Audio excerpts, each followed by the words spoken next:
Hello and welcome to the EDHRECast, where we're all about commander, data, and dad jokes. I'm Joey Schultz and I'm joined by my fantastic co-host. He's gotta give kudos to the new card, Kudo. It's Dana Roach.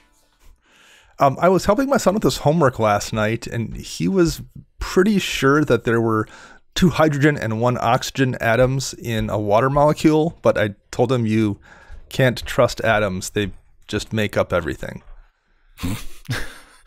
H2O, no, Dana, I don't. He will now go into his chemistry class today suspicious of everything involving atoms. As you should. As you should be. Wow. Well, you know what? Since I mentioned Kudo as my opening joke here, I'm going to make a reference that might go over your head. Mama, kudos to you for spilling. Yes, I have no idea what that is. Honestly, with the new Kudo card, anytime that I cast that one, if I cast it, I'm going to be like, Mama, kudos to you for hate bearing. There are some amount of people out there who will get it. Not all of you, but I appreciate the ones who do. Way off topic, I've been in 2 different game stores in the last week where I've heard some person at a different table randomly start singing Roxanne, presumably because they played the Roxanne card. Yes. Yeah. You gotta love when those meme crossovers. You just hear, just at a different table, I'll hear it. Yeah. Yeah. There are some of those things that just like you kind of can't help but say. Like, yes. As Magic players, we've been conditioned that there are certain things that when we hear them, we're just like, immediately you've got to blurt out. Just like. Exactly. Yeah. So anyway, with that said. What are we actually talking about this day? We got sidetracked really fast. Way off topic there. What are we talking about in this episode, Dana? How do I even play around that? And that's not just a question. That is the topic of the show.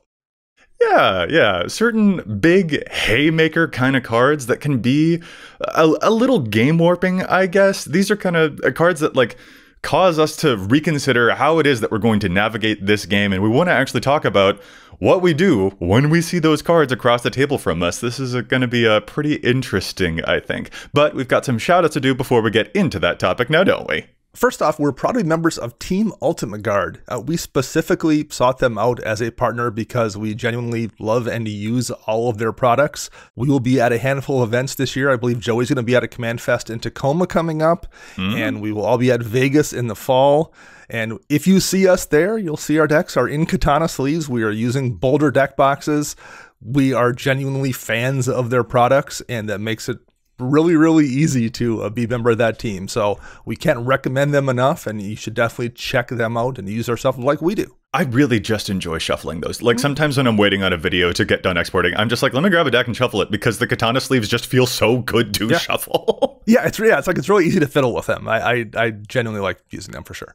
Absolutely. Also, if you'd like to support the show, there are a ton of amazing ways that you can do that, even if you like and subscribe. If you want to check out any of the other videos that we're doing here on YouTube, we got some really cool stuff on there too. Leaving us a review is another huge help, but also you can support us on Patreon if you feel so inclined. We appreciate that so much. Some really cool tiers over there, some really cool perks, like access to the Challenge the Stat spreadsheet, for instance, a couple of neat things there, access to our Patreon Discord where we hang out, chat with our listeners and our viewers, sometimes even get some games in with them. We've got a Game Finder channel in there too, but we also have one of those perks for a shout out on the episode. And Dana, who are we shouting out on this week's episode, man? This week we are shouting out Ethan Hollander.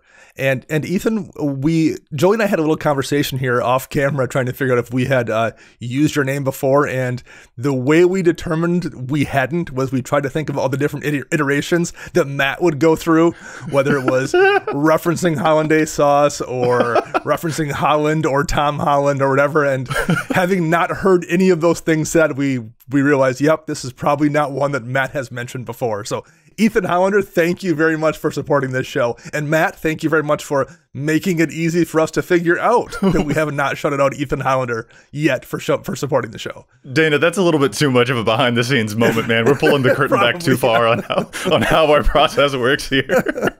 It's very scientific. Very, yeah. But Ethan, seriously, thank you so much. We cannot say how much that support means to us. So truly thank you. And Dana, I guess we're getting into it now. Our topic that we're discussing this week is, how do I even play around that?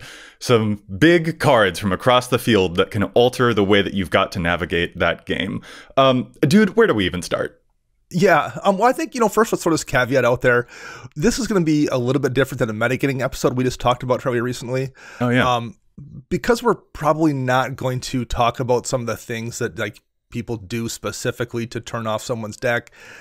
There are stuff you just can't play around. Like if someone does a thing, there aren't necessarily ways for you to interface with that. We're mostly talking about like cards that come down, impact the game, and force you probably to make decisions that you wouldn't normally make. I think a good example of this, the best place to start is probably Smothering Tithe or Rhystic Study, maybe Rhystic Remora, things that like require you to pay a tax or your opponent gets some kind of benefit. Yeah, I guess let's start off with those indeed.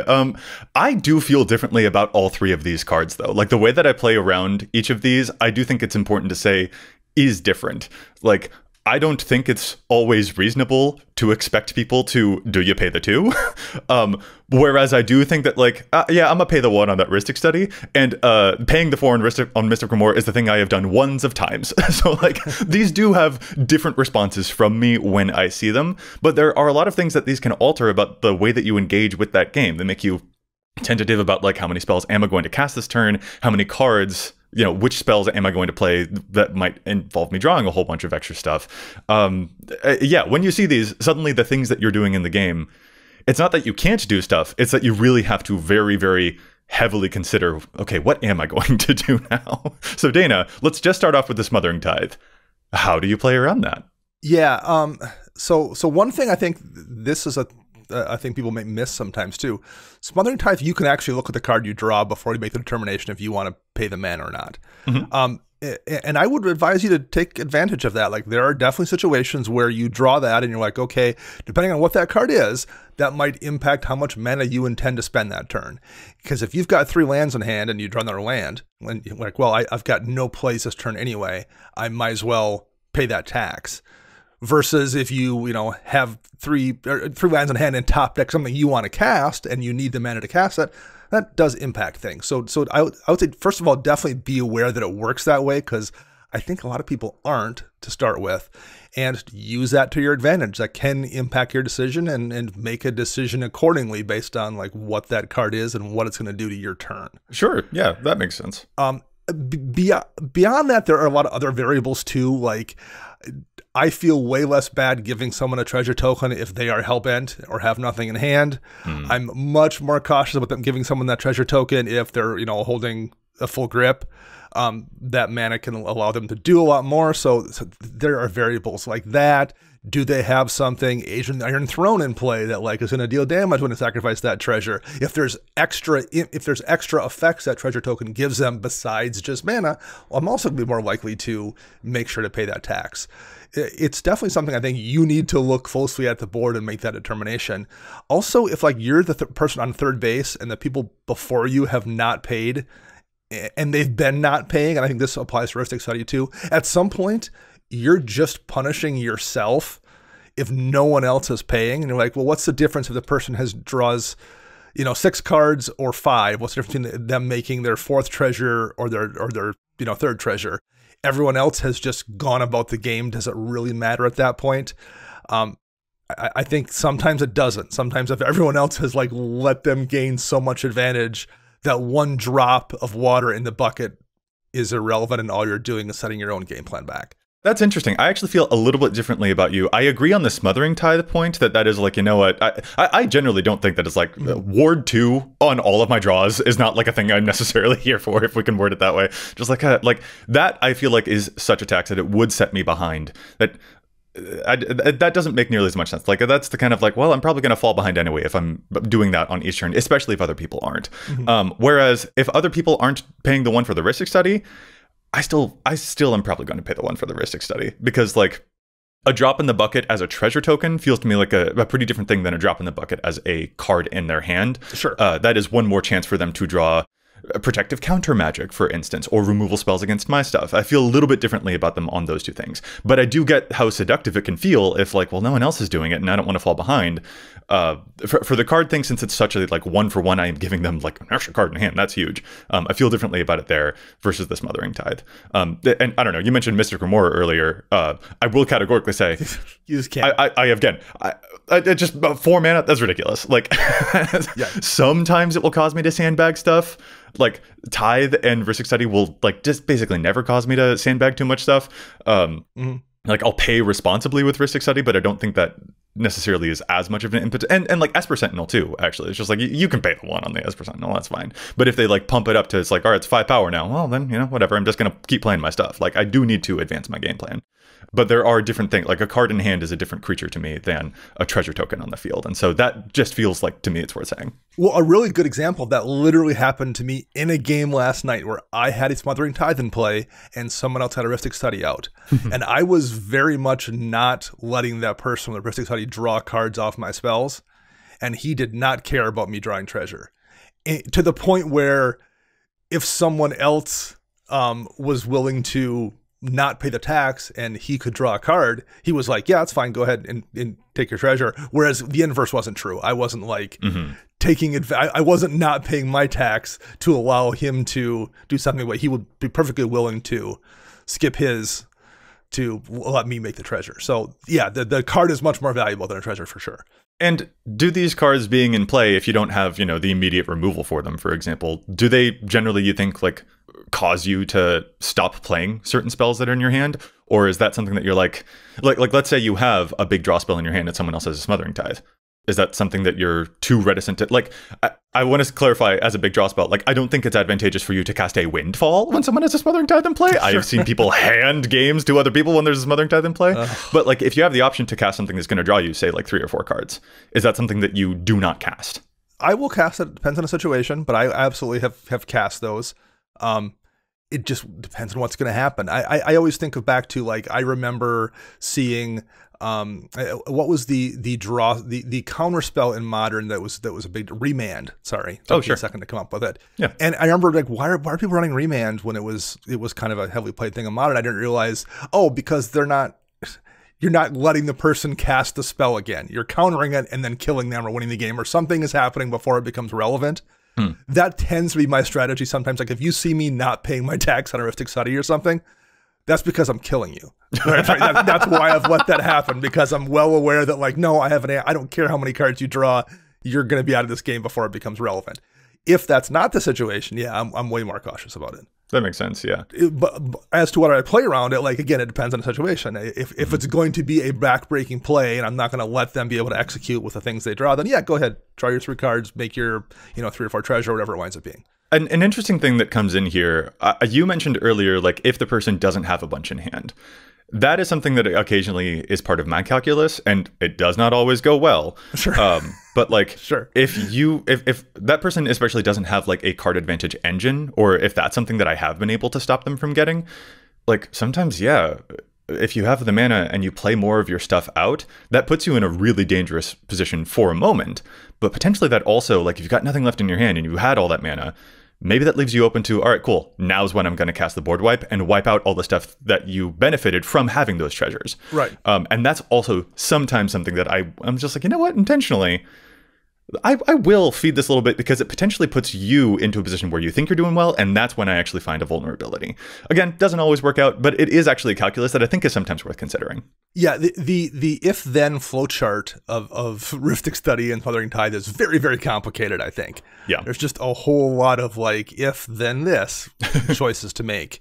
And even then you're sometimes just like, I just don't want to deal with it right now. I'm just gonna not pay because I want to do this thing. And sometimes there's just a lot going on. But I definitely think you do want to bear in mind as many of these variables as possible when you're making your choices. Yeah, there should be, like, it should be considered choice. This isn't just like, oh, well, I'm just going to do this. It's just like, right, taking a moment first matters a lot. There are a lot of cards that are similar to these effects, though. Not to just spend an entire episode on 2 extremely famous enchantments, or I guess 3 extremely famous enchantments in EDH. But, like, there are other things that based on your actions, your opponents will get some level of benefit. Orcish Bowmasters, if you are drawing extra cards, they're going to get a bunch of extra pings and amass orcs for a bunch. Trouble in Pairs, the things that you do, if you do enough of them, your opponents will draw a butt ton of cards. Like Trouble in Pairs, it's going to draw a whole lot of cards. Or even on this show before, we talked about like Viridian Revel as a way of like punishing people for, I say punishing, but like you get benefits, you draw cards when other people's artifacts die. So if someone else is doing a bunch of stuff with treasures, cool, Viridian Revel can feed you a lot of cards. And a lot of these are things, we like Viridian Revel, we think those are interesting. But as a question to you, are those also cards that stall out or affect the way that you play? Or are there different ways that you approach these compared to some of the bigger or more famous ones? The decision-making tree is much smaller, I think, for these than it is for the first three cards we talked about. Definitely, I want to like, okay, if I've got some treasures out and this person has a Viridian Revel, I want to be cautious about when I use them. But the situations are narrower about when it's going to stop me, I think. Remember when you see Revel a lot less, and if you see it and you have a deck that has a bunch of things that you're going to sacrifice, like the amount of times you probably run into that situation are smaller. Right. Trouble in Pairs is a relatively new card. I've only run against it a couple times. But yes, I will try to play around those to the best of my ability, but I think you can find those moments easier with those cards than you can find the moments with Rhystic Study, I think. Yeah, that makes sense. I think also like Orcish Bowmasters, obviously bonkers card. Like that thing, like genuinely, what were they thinking when they printed all those words on that card? I'm just like, all right. But the fact that it's a creature, yep, a little bit more answerable than some of these enchantments. There are 3 colors that do not have like permanent, reliable access to removing enchantments. So in Orcish Bowmasters, I feel a little bit like, I could probably deal with this a little bit more than some of the others. But also, more to the point, like, they're not going to necessarily point all those pings at me. And that's eventually something that I will lean into as well. It's just like, all right, cool. Yeah, maybe I will. I'll gladly draw some extra cards because that opens a political door sometimes, and it's kind of fun sometimes to sow a little chaos like that. Yeah, that's definitely the one difference thing about Bowmasters in particular is there are plenty of situations where you're like, oh, if I draw an extra card here, it's not only going to not hurt me, it's going to help me because the clear, obvious removal target is that thing right there that's not mine that I don't want on the field. So yeah, that there's weird things with these that never happens really for the most part with like a Rhystic Study or Smothering Tithe, where it's almost always bad. I've seen plenty of Bowmaster situations where I'm like, I am perfectly okay with what's about to happen. Yes. And that's not something you say really for the most part about Smothering Tithe or Rhystic Study. Right. And like the fact that some of these cards are a little bit less popular, like, the Viridian Revel thing that we mentioned, just as a quick comparison note, Smothering Tithe appears in 26% of decks that are able to play it. Like, honestly, it's approaching 500,000 decks in the EDHREC database, which is wild. Whereas Viridian Revel is showing up in 1% of decks that are able to play it, 18,000 decks, which honestly is still a lot, but like 1% is nowhere near the popularity of Smothering Tithe. And that does sometimes, the fact that it's a little bit more obscure does make it a little bit harder to play around, I think sometimes, just like you're not quite as used to it. But I will say for me, like, if I see an opponent with a Viridian Revel in play, that is going to change what I'm doing with my treasures. Like, I do think that, like, okay, you actually have put an effective stop on me there. The choice for me is like, I'm going to hold off. And I actually kind of feel sometimes that way about Audible in the card Fangren Marauder here, which is the green 6-mana 5/5. Whenever an artifact is put into a graveyard from the battlefield, you may gain 5 life. And that one's showing up in 11,000 decks. So again, only like, 1% of decks that are able to play it. And I think that card's honestly pretty underrated because, like, someone cracks 3 treasures and another person gains 15 life. That kind of can't keep happening forever. Like, even as an Aristocrats player, when I've seen a Sangromancer across the field where a single creature dying causes them to gain 3 life, I'm like, well, my strategy's kind of shut off now, isn't it? Like, sometimes those things actually do give me a substantial pause where I'm like, I do have a choice here, but I think it would be irresponsible of me to go through with what I wanted to do because of how much benefit some of these cards can actually give to my opponents. They're not stopping me, but I'm choosing to stop. Yeah, they put you in this weird position where you are limiting yourself versus your opponent limiting you. And maybe that's the best way to do that if you are a player, because you're like, sorry, you're making the choice. maybe that makes people less salty, I guess. I'm not really sure, but I could see that argument. Yeah. And I also totally understand the argument in general of like, well, I can't not develop my plan because then I'll fall behind anyway. Right. If I don't keep going forward. So I understand that for a whole lot of these cards. But some of them do give me significant pause, you know? Like one thing to use Viridian Revel, for example, and that's, since I guess we didn't mention it, it's an enchantment in green, double green, and a colorless, and whenever your opponent sacrifices an artifact, you draw a card. Not even sacrifice. Whenever an artifact opponent controls is put into a graveyard, you draw a card. Given the amount of like sacrifice various artifact tokens that exist right now, whether it's, you know, treasures, blood, clues, whatever, it's a pretty solid card these days. But one thing I have noticed about it is, particularly if someone's like playing a treasure deck and a Viridian Revel hits the field, it maybe slows up how often they're using those treasures.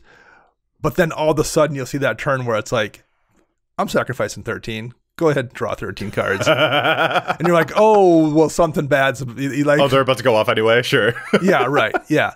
So like, it's one of those things, like you can play around it a little bit until you get to that point where you're like, I don't care how many they draw, because they're like I said, they're going to be removed from the game right now, presumably. And that tends to happen a lot more with Viridian Revel, I think, than with maybe Smothering Tithe or Rifting Study, where like you just all of a sudden, it's much easier to play around it for a few minutes until you're like, okay, now I'm ready, I can make my move. Yeah, that's a really good thing to point out. Very true, and very when it does actually happen, right. And you see the writing on the wall, I guess, at the beginning of that turn. That's funny. Kind of related to this, like as long as we're talking about cards that like my action will give someone else a direct benefit, I think two other cards to mention here that are kind of this ilk would be like Lurking Predators and Mind's Dilation. Whenever you cast a spell, your opponent has the ability to flip the top card of, you know, with Lurking Predators, their deck, and if it's a creature, they slam it right into play. Or Mind's Dilation, the first spell you cast, they can steal the top spell off of your deck. These are really cool effects. I really, really like them. When they're in play, what are you doing? Do you like feel yourself being like, do I put a limiter on my own actions here too, or no? So I always think there's a little bit of breathing room with both of these two spells, particularly Lurking Predators, because number one, they can whiff, right? And it costs 6 mana. And okay, so I've seen plenty of situations where someone plays the Lurking Predators and they get a couple hits, but it's like a Llanowar Elf and, you know, a 3-drop and something else, and you're like, okay, well, they still haven't recouped the mana they put into it, and we've spun around the board 3 times here. Mm-hmm.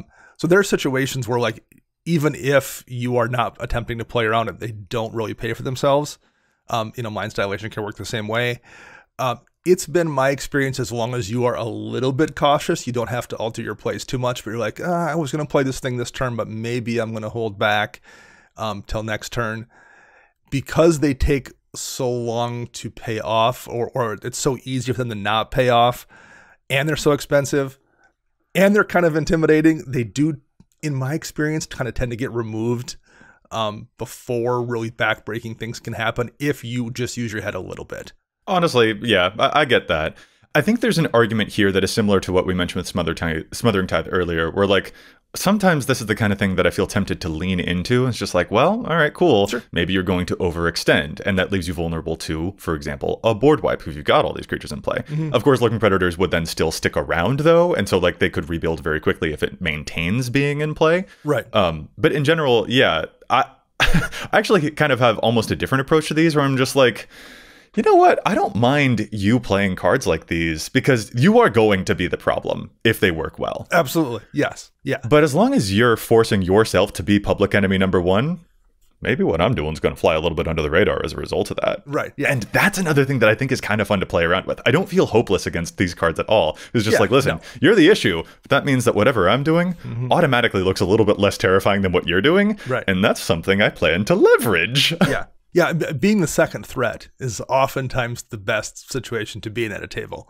because everyone has to use their resources to remove the number one threat, and that leaves you there when everyone else has now been weakened. Exactly. So yeah, that's and Lurking Predators and Dilation both are situations that make someone else the threat, and if you can carefully play around that and be ready to take advantage of that situation when those get removed and everyone has used their resources to deal with it, you're in pretty good shape.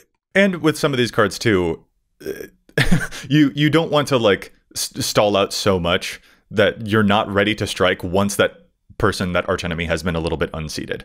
Right. In general, I think it is kind of like, all right, yeah, you can be the problem, but I still want to like, I'm mindful of the fact that everyone's eyes are on you.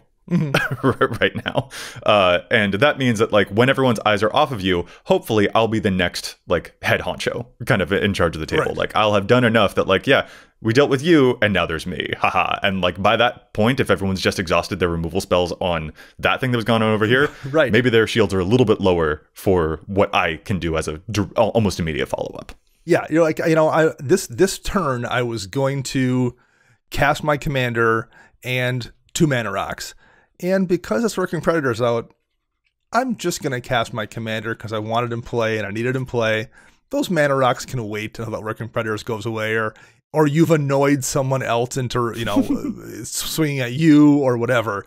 So yeah, I do change my gameplay around it a little bit in terms of maybe just being less greedy in like just playing all the things out. Because I'm like, all right, I'm going to hold back just a touch, but like you said, it's also one of those things. It never feels like it's stifling, or it's a little bend in the river. It's just like a little turn off course that you weren't expecting, but it's pretty easy to deal with. Right, yeah, with all these cards, there are different ways to approach each of them, but like as long as you're not blindly rushing forward into it, I think that's the important point. There are reasons to lean into some of these and reasons to stall out on some of these, and those nuances are very important to pay attention to. There's no one-size-fits-all rule for all of these different various cards that will give your opponents benefits in that way. And we've only talked about that type of card so far, but there are other cards we wanted to get to about things that maybe change what you do, but we can't get to them yet, because Dana, we got to challenge some stats, don't we? Well, we do indeed. There's so much data on EDHREC, but we don't always agree with it, so let's take a quick break to challenge some of those stats. I am going to start us off with our listener-submitted Challenge the Stats this week, and it comes to us from Stefan Venslaviak, who wanted to point out an interesting interaction that's happening in Kroos Defense Contractor decks. Kroos Defense Contractor, if you don't recall, this one is one of the commanders from New Capenna. It is a Bont commander. Yes, I'm sorry, I pronounce that weird. I know a lot of people say Bant. I want to say Bont. I'm sorry.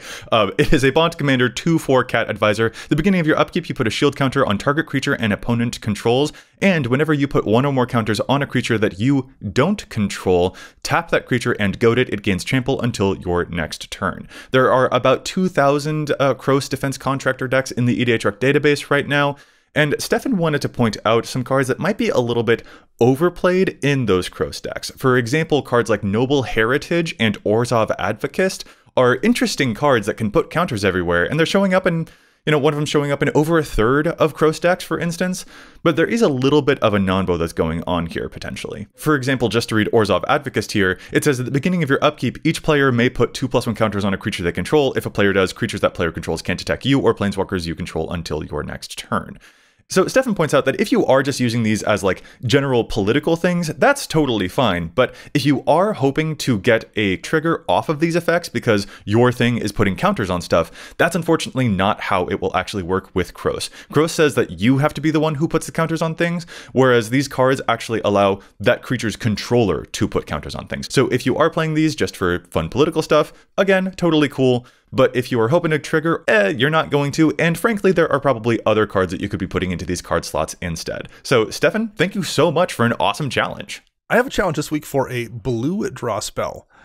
Now, Divination is 2 and a blue mana, 3 mana total to draw 2 cards, and it's in 12,000 decks. You probably shouldn't be running Divination anymore, given that there's Quick Study from Wilds of Eldraine, which is the same spell as an instant. But one thing you could consider your Divination upgrade to is the enchantment aura Nerd Rage. Oh, no. Nerd Rage is currently in just over 3,000 decks right now. When it comes into play, you draw 2 cards for 2 and a blue. It's the same exact cost as Divination, draws you the same amount of cards, but it gives you no maximum hand size. It could potentially give the creature its enchanting +10/+10 when it attacks, as long as you have 10 or more cards in hand. Adds to your devotion, it adds to your permanent count, etc. There's lots of reasons to run Nerd Rage.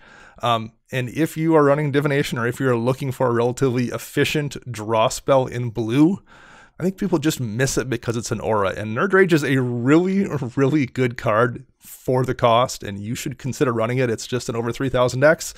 I would consider it a spot, especially if you're running Divination still. Yeah, Divination's probably one of the biggest overplayed challenge to stats things we can name for a while. Like, that card's been outclassed in 9 different ways. Yeah. Particularly, though, like, an interesting thing to point out about this, I think, is that, like, you know, it's a sorcery, and there are a lot of, especially, like, is-it cards that care about when you cast a sorcery, or your sorceries cost less, or something like that. Absolutely. But, like, I'm looking on Divination's page, and one of the commanders that plays it is Quasar, Augur of Agonies. Whenever you draw a card talking about lose 1 life and you gain 1 life. Yep. Yeah, there's not the benefit that's happening there. It's just like, all right, cool, let's just find stuff that makes me want to draw a lot of cards. And I would much rather play Nerd Rage, especially because then I get to say Nerd Rage when I cast it. And that's the biggest challenge of all. Yeah, it's, you know, it's not going to make you a Drake like Divination does in Talrand or Quickstudy does or something. So, like, there's definitely reasons you would want to draw a instant or sorcery, draw spell in your deck. But if there isn't, I do think Nerd Rage really is a solid card, and you should consider it. And even if there is a reason that you want an instant or sorcery, still don't play Divination.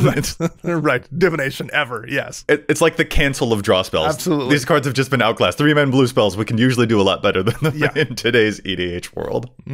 All right, so getting back into our main topic here, Dana, talking about these cards that you see them and you're like, ooh, how do I play around that? Where do you want to go next? I think the next thing I wouldn't mind talking about here is the black card No Mercy, but I guess we could also lump various Pillow Fort cards in here, the propagandas or sphere of safeties or things that prevent you from attacking, because that's kind of what No Mercy does as well.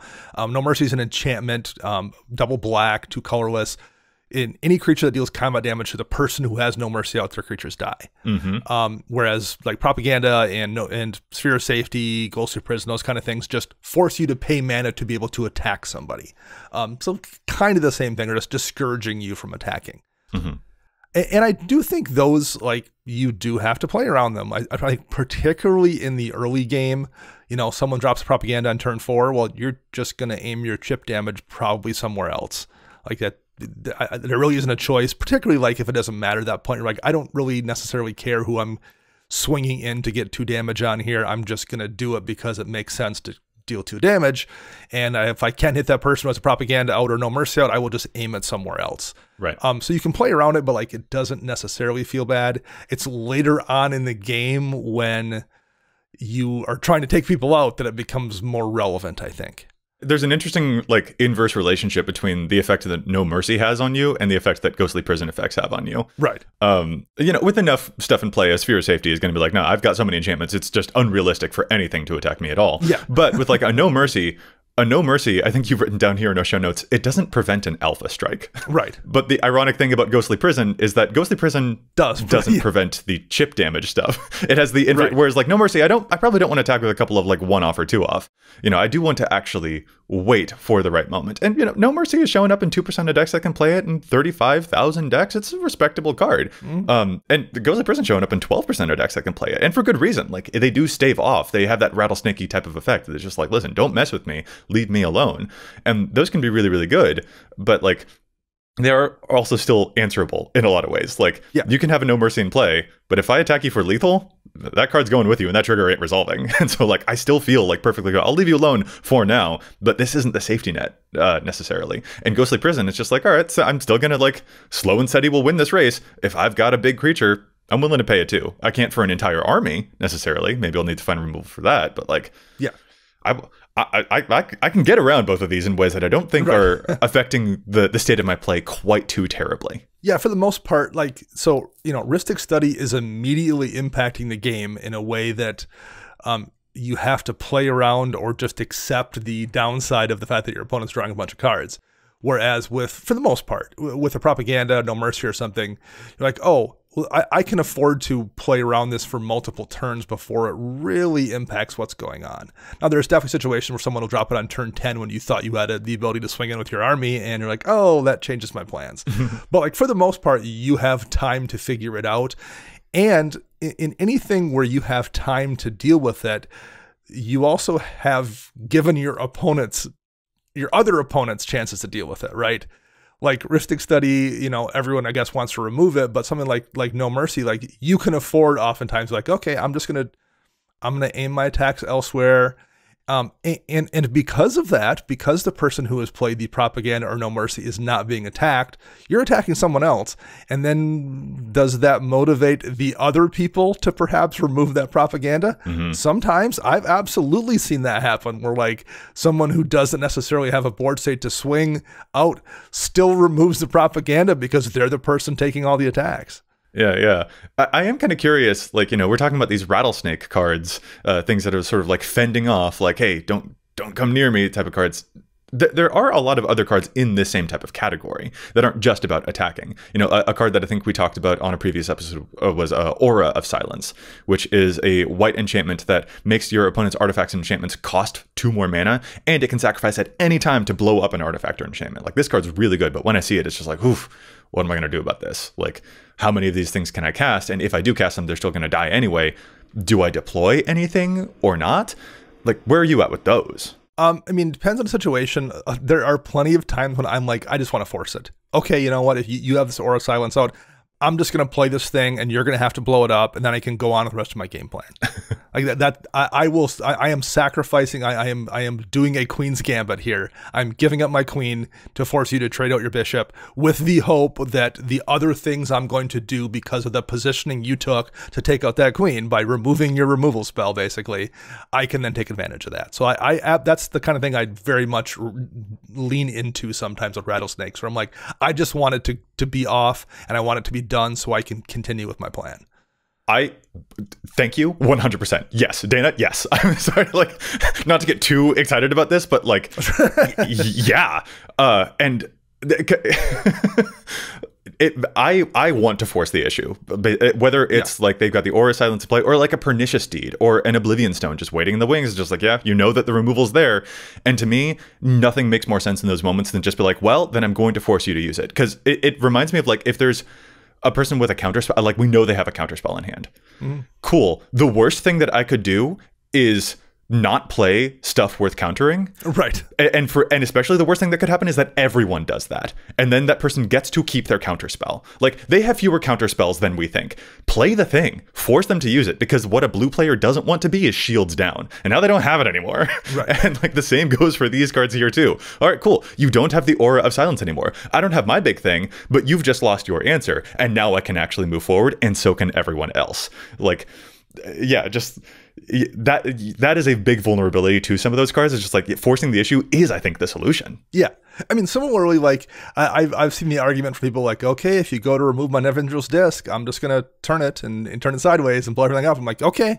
Yeah. I'd rather have that happen now, when I like know exactly what's on the board and what's going on, than allow you to keep that sort of Damocles over my head and not know when it's going to come down. Yes. You blowing up the board might not be good for me, so the best option is for me to control when you blow up the board. That's the best of the 2 bad options. Exactly. Yes. Yeah. I billion% agree. Yes, I'm very happy to hear you say this. Yeah, like, and that's the thing that comes up in Commander sometimes. Sometimes there are no good choices. So the only good choice is for you to control the bad choice. And that's a thing that happens very, very often. That's the best scenario, is you being able to control the bad choice, so take it. It's better than the alternative. Yeah, absolutely. This actually happened to me recently. I was in a game with a friend who I had a bunch of, like, I could Aristocrats, Blood Artisy stuff lethal on board. And for just that one player, just for one person, and I could do a pretty significant amount of damage to another player. But like, I had definite control of the game. And then my buddy actually like managed to steal a couple of cards off the top of someone's library and found a Bojuka Bog, and I was just like, you know what? I'm gonna play this Bojuka Bog. Joey is going to use these Blood Artist things in response, and I'm going to die. That Bojuka Bog probably won't even resolve. But I did force his hand on when he had to do that, and that leaves him shields down against the other person. Yeah. And frankly, the fact that he will be so shields down against that other person means that, well, maybe Joey doesn't want to do this now, actually. And right. Joey's the one who's actually in a difficult choice of like, shoot, do I do this? Because I probably then just lose to my friend Brandy over here, who can now attack me because my board is gone, because I spent my board killing the person who was trying to exile my precious graveyard. Like, he forced the choice on me. It was perfect. I loved that moment. And that's another encapsulation of this kind of thing. Like, yeah, force the issue. It just makes sense to force the issue. A choice between a 95% chance to lose the game and a 100% chance to lose the game You choose a 95% chance to lose the game. It's like better than the 100% chance to lose the game. Yeah. You take the wild gamble that maybe it'll work out because the alternative is definitely losing. I think gamble is a great word for it. Like, when you are behind, instilling a little bit of unpredictability or like a little bit of an off-kilter thing, causing a little bit more chaos, is potentially something that can throw someone else off of their game. And so like making the safe choice is not always a good thing to do when you're on the back foot. Make a wild choice, because that forces the person who is in the driver's seat to be like, oh shoot, what do I do now? Kind of related to rattlesnakes are also like, do you feel this way about fog type of effects? Like, let's say you know that someone has a fog that will stymie your combat. Are you still going to attack them and force the issue, or are there certain creatures that you leave? But like, how do you approach that when you know that someone can prevent some combat damage? So if we're talking about like a fog in hand, and if it's a one and done, okay, they might have a fog, or worse, an ink shield, where they get a crackback. If you're pretty sure they have that option, I mean, maybe the board will be in a way, maybe the game state will exist in a way where you can play around it. Like, I'm not going to attack this turn because of this. Because maybe not everyone else has sussed out that they have an ink shield, right? Or that they have a fog. So like if you were sure they do and you're not sure everyone else realizes it, maybe you're better off holding back and having someone else force it, keep your shields up. There's a lot of variables there. But I also agree, like sometimes like if they just have a fog, you're like, I need to deal with it. I need to get it out and we can move forward with whatever my plan is. So I think the same thing kind of applies there. You just sometimes have to bite the bullet and to keep the game moving forward. Yeah, I think for most fogs I feel that way. For Ink Shield, I don't know if I feel that way. Because the other reality is that like if I'm attacking with only a couple of creatures but not the full army to try and like bait out an Ink Shield, I am giving you more turns to potentially draw more stuff that could set me even farther behind, and like that's the other problem with some of those. But in generally, I'm also on team. Yeah, force it. Don't let them.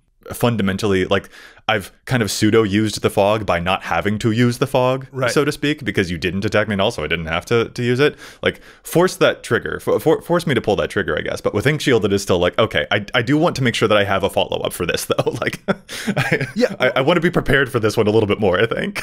That's a good point. A fog that's being cast works once. A fog that's not being cast but everyone's playing around it works every turn. You've just given them a repeated fog by not attacking into it. Yeah.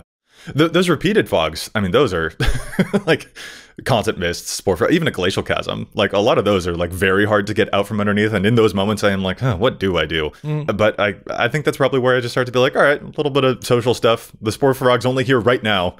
I'll go so that you can go. Like that's when I do start to like team up with people, I think. Those are, I think, probably a different creature though to like the general one-time fogs that we were talking about though. You know? Yeah, like I generally run land removal lands to deal with the glacial chasm kind of stuff.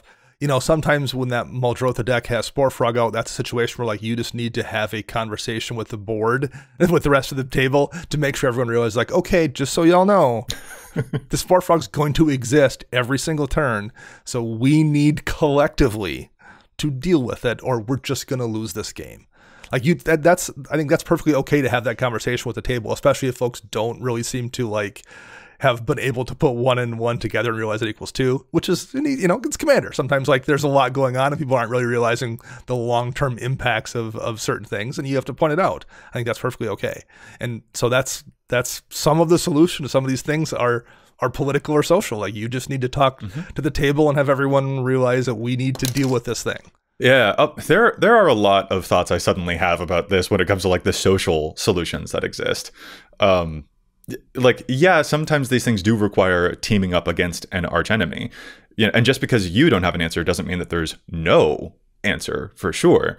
But like when teaming up, I still think that there's like there can be those moments where someone doesn't think it's a problem, even though you think it's a problem, and it's possible that it's not a threat to them. Like, all right, I'm planning on winning a completely different access that doesn't involve combat damage, so this isn't the threat to me that it is to you, and they're not inclined to team up with you, and that doesn't mean that their threat assessment is bad. Like, a threat to you is not the same thing as the threat, and that's very worth keeping in mind. Absolutely. But when you do have to like converge on these things, I think it's also important to recognize that like, let's say that everyone's trying to attack the archenemy's life total as a thing, but maybe you're the one on a mill plan. And so like your plan has nothing to do with attacking a life total. So then when you are converging on a plan, not everyone can be on the same page about how they're going to execute. So like sometimes you do have to map out, listen, I can't do what y'all are trying to do, but here's what I can actually provide against an arch enemy. Absolutely. Because sometimes they won't all be on the same point of attack. And that can sometimes be frustrating to players who want to team up, but like some decks are just capable of different things. And that can be a strength. Right. Find what you can actually offer rather than like everyone expecting to do the exact same strategy to try and deal with that arch enemy. So there's a lot of social thoughts there that I wanted to throw out when it comes to these things. Yeah. We, talking about the Muldrotha situation there, like you said, if someone's playing a deck that's dealing with, burn damage or something, there might, not only do they not care if that Spore Frog's in play, they might want to see the other two people waste their resources dealing with it. Like, not only is it useful to have it out, having to see everyone else spend their time and energy solving that problem is useful. And I think that's, it's okay to not address that. But number one, you can just be like, yeah, I don't know what to do. That's perfectly okay, I think, as well. Or you can just point it out. I'm not worried about it. Sorry, guys. Good luck. But yeah, it's not really hurting me. And like, in addition to that, I think sometimes like there are a lot of folks who will sometimes megaphone about what the biggest problem is. And maybe sometimes that's true, but maybe sometimes they're exaggerating a little bit to try and get other people to use the removal so that then they can be as public enemy number two. They can rise up to the occasion once that throne is empty. Like Matt, I think, has a story about someone megaphoning against a Yasharn, which prevents people from being able to sacrifice stuff. But the person who was megaphoning was playing a Slimefoot deck, which famously wants to sacrifice stuff to deal damage and kill the entire board. And it's just like, Yasharn's not the biggest problem. It's stopping the Slimefoot player. And frankly, the fact that you're being so vocal about how much Yasharn is stopping you from doing stuff, that being vocal about your biggest threat is currently a liability to you, actually. Like, I'm going to fight hard to keep that Yasharn in play. So like, yeah, when it comes to like trying to team up against these things, there are reasons to not always go with that flow. And that makes, things a little bit tricky, but that's just worth acknowledging. If someone has, perma-locked out combat in some way, that can be frustrating, but it's not always frustrating to everyone in the same ways. And there are different responses required as a result of that. And that's just, I think, really worth saying when it comes to not just what your cards can do as solutions to this, but what we as players in a multiplayer political environment can do with these things. Yeah, this is a thing that we've touched on in the past with threat assessment, especially. Like, you don't know what cards the person has in their hand, probably. You don't know what's in their library, probably. Like, they have access to information that you don't have access to, and just because they're making decisions that are different than yours doesn't mean their decisions are wrong. Right. They're just looking at it differently than you. So like, that's definitely an important thing to bear in mind for a lot of this stuff, for sure. Yeah, and frankly, if you're annoyed by my threat assessment because you think that I'm off, like, if my actions are flustering you, well, now you're playing on tilt. And like, you underestimating me seems like something else I can take advantage of. That's all I'm gonna say. Absolutely. The other one I think that pops up here is permanently losing your commander. Is something that can be an issue to deal with, whether it's like someone swapping, taking control of it just straight up, grabbing it, or hitting it with Song of the Dryad so it's no longer a creature, but you can't recast it. Those are things that come up pretty frequently in Commander games, and if your deck is built entirely around your commander, that can be a challenge to try to figure out how to solve that problem. Very much. Even stuff that like exchanges control. Like Matt has that, it's not switcheroo, it's modify memory, where he can change two people's commanders and he draws cards off of it. Or we've seen people cast a wrong turn on someone. It's just like, hey, you gain control of that person's commander over there. It's not removed, but like fundamentally it is gone. My younger brother has a morph deck and he plays Ixodron in that deck. I'm like, all right, cool, everything's face down. And like, that's a little bit less of a permanent problem, the way that like a Darkstone Mutation like really just completely removes access to that commander, because you can still, like, it's a 2/2 creature, you can still kill it. Maybe you can make a deal with someone else to like, hey, can we, like, I attack into you, we both let our commanders die so they go back to the command zone where we can recast them again. But yeah, these are, that's a tough, like, when you're under the thumb of that, they're pretty rough. And I think the social solutions end up being the biggest solutions in those moments. Like, not to put too fine a point on it, but Dana, when you cast Song of the Dryads on my commander, everything I'm doing in the entire rest of the game, I'm staring daggers into you. It's just like, all right, cool. My solution is now player removal. If I can't deal with this, my solution is to get rid of Dana by any and all means necessary. Like, that's just that's the headspace I enter, and that's the game plan I go for. Especially in some color pairs, like, oh, I'm in black. Well, if I don't draw this Feed the Swarm, I literally have no ways to remove this Song of the Dryads. Like it's just there. I just spent my Feed the Swarm on the Smothering Tithe. I don't have it anymore. Right. You know? Right. Exactly. And you know, this is a tricky thing to balance too. I have an equipment deck, Arden and Essior, and Arden's very important to that deck because Arden puts equipment onto things for free.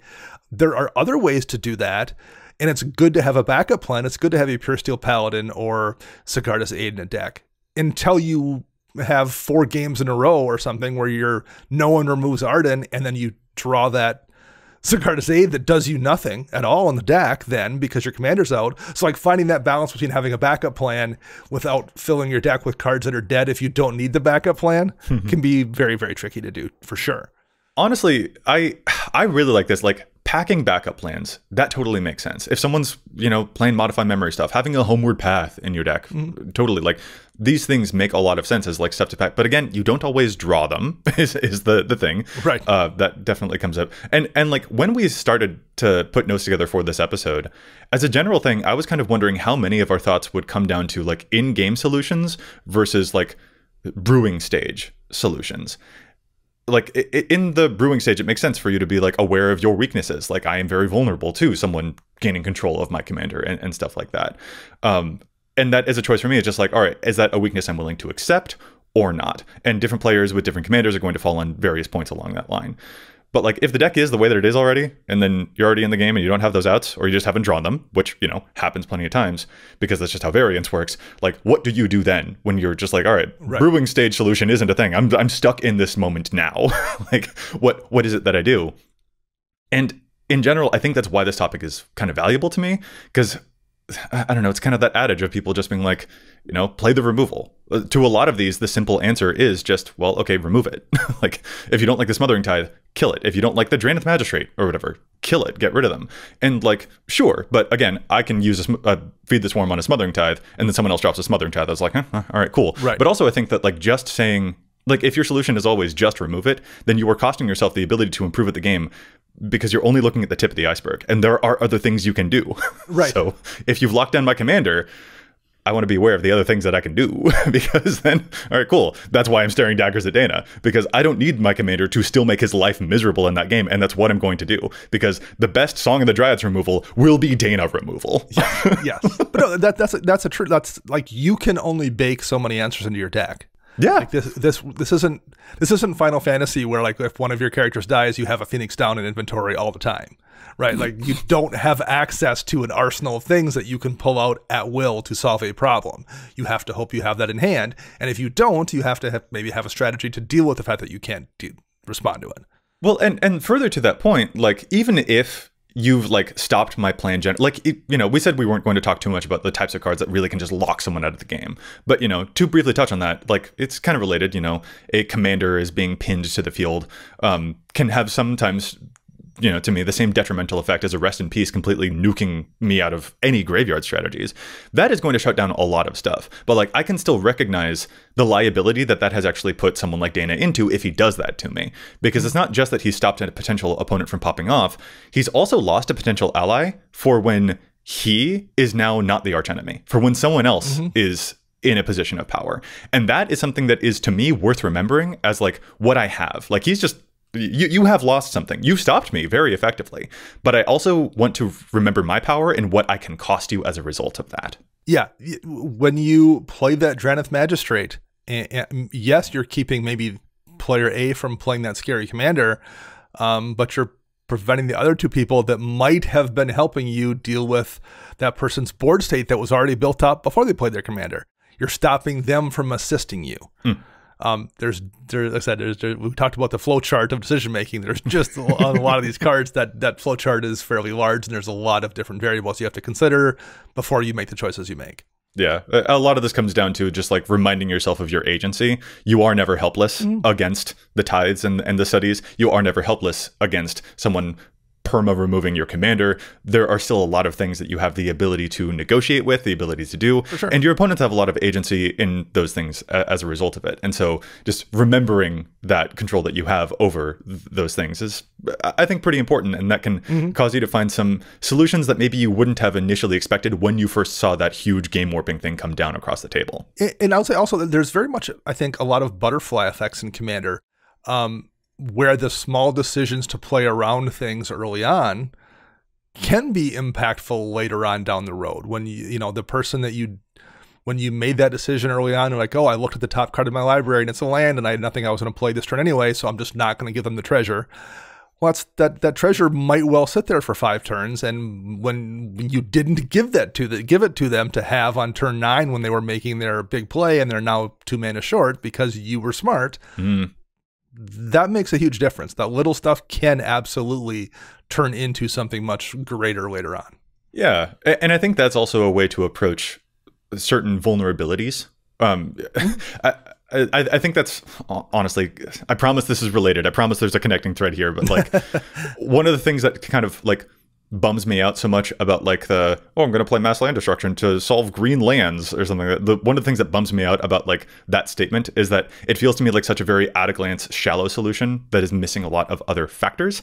And those small things that you just pointed out that can build up over time, that is true of your solutions, not just true of the threats that your opponents are deploying. Right. So for instance, if you are getting infected out by another player, the solution is not to grab a Malira to put into your deck to stop you from getting poison counters because Malira prevents poison. That's not the solution. The solution is very like fog their stuff, kill their stuff, prevent their draw engine so that they don't get those creatures in play. Like if you want the green player to, not just be able to run away with a whole bunch of lands in play, attack them when they're vulnerable, which is when they're setting up. The same goes for like a life gain deck. Just lower their life total as much as you can in the early stages, because that will have that adding up effect that you just pointed out there. Just like 3 life here and there will actually be, that could be 3 cards off of a Necropotence that they then don't get to draw. So finding where those vulnerabilities actually lie is important just as much when we're evaluating how a small thing can add up with these threatening cards. A small thing can also add up with your solutions to those threatening cards. So just the thing that I wanted to point out, you don't need to do the shallow solution. There are a lot of other very deep solutions to these things too, and they're really cool to explore.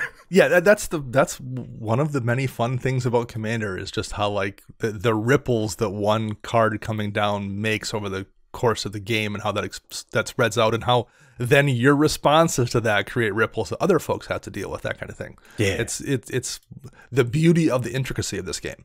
Yeah. Oh, I like the way that was phrased. that makes my heart smile. I really like that. Yeah, Dana, this has been a really cool conversation. I'm all about this. Again with the agency, the butterfly effects of this. This is neat, and it makes me want to go play Commander. Do you want to go play Commander? Let's go play Commander, man. I actually usually walk away from these shows wanting to play Commander very much. Right? Yeah. All right. Well, before we do that, first, listeners, we got to say, what are some of the solutions that you have to some of these cards? What are the cards that you think cause these big game warping effects, and how do you navigate them? And Dana, after you're done playing your Commander, when folks want to find you online, where is it that they can locate you on the interwebs? They can find me online at Dana Roach. I'm writing articles for EDHREC and Commander's Herald, and you can find all of us together at patreon.com/EDHRECast. And I'm Joey Schultz. You can find me online at Joseph M. Schultz, basically everywhere. And if you want to contact us at the cast, you can find us online at EDHRECast. And if you want to send us an email, perhaps leave us a challenge the stats submission, something like that, you can find us at EDHRECast@gmail.com. Listeners, we'll be back at you next week with more data and insights. But until then, remember, EDHREC your deck before you wreck your deck.